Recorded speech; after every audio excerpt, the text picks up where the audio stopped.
Subscribe Prudent social media channel and press bell icon for latest notifications. Goa पुलिसाचे DIG Omveer सिंग बिश्नोय हांच्यांनी आयज सांगलें आसा की जे young generation आसा यूथ आसा तांकां खंय एक मोठी अवेरनेस करपाची गरज आसा की जे आतां सायबर क्रायम आतां आमी पयलीं पळयताले की घरान चोरयो जाताल्यो ही सगळी क्रायमां खंय आतां कमी जावपाची आसा because cyber crime is trending. School going students, college going students, even the IITians, they should go to the public, the press should go to the public, police should go to the public to educate the masses about the cyber crimes being committed through internet.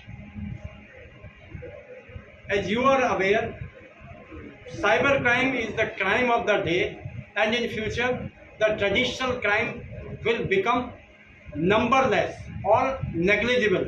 So I request the young generation of the Goa to get educated themselves in the elementary cyber education.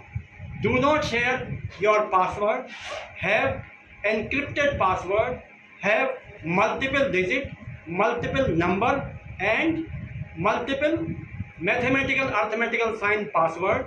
Store it in your diary, not in your phone. And do not fall prey to the cyber thugs who will give you easy example of earning easy money. Do hard work, get your hard-earned money, not from the cyber bullying, cyber crimes. And do not fall prey to the cyber thugs. वास्कोच्यान prudent media खातीर विक्रम नायक.